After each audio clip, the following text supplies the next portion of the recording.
Twin political storms gathered more force today over potential misdeeds at the IRS and the seizure of reporters' phone records. The Attorney General faced questions before the House Judiciary Committee, and the administration came under new criticism.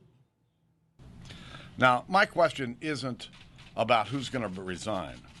My question is, who's going to jail over this scandal?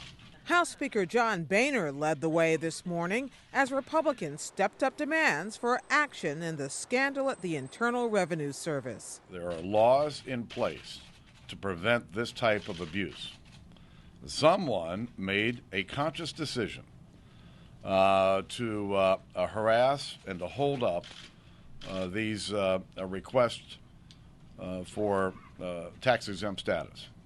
That followed last night's release of a report from the Treasury Department's Inspector General. It found the IRS used inappropriate criteria that identified for review Tea Party and other organizations applying for tax-exempt status based upon their names or policy positions. And there was more. USA Today reported that during the same period, the IRS approved perhaps dozens of applications from similar liberal and progressive groups. Mr. President.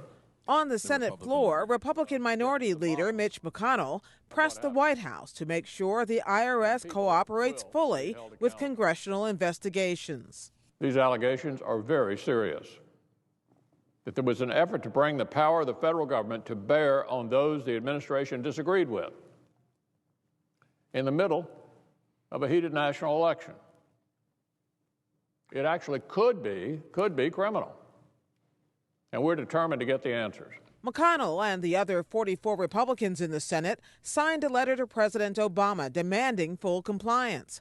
White House Press Secretary Jay Carney said today the president is committed to getting to the bottom of what happened. He expects people to be held accountable if they engaged in inappropriate activity, inappropriate conduct. He expects the Treasury Department and the IRS to take all the necessary actions to ensure that this kind of thing cannot happen again. Please rise. I will begin. Attorney General Eric Holder has already begun a criminal investigation into the IRS matter, but some lawmakers see larger patterns at work. Republican Congressman Steve Chabot of Ohio. I believe there's been a pattern by this administration in not taking responsibility for failures, avoiding blame, pointing the fingers in somebody else's direction. Would you agree with that? No. I thought you might say that. I think a lot of people do, including myself, and I think a lot of members of this committee, and we might be divided, obviously, but these are very significant things which have occurred here, and I would strongly encourage this administration to get out front, get all the facts out, let the chips fall where they may. I would agree with that last part of your statement. It is one of the reasons why I ordered the investigation last Friday, and I can assure you and the American people that we will take a dispassionate view of this. This will not be about parties. This will not be about ideological persuasions. Anybody who has broken the law will be held accountable.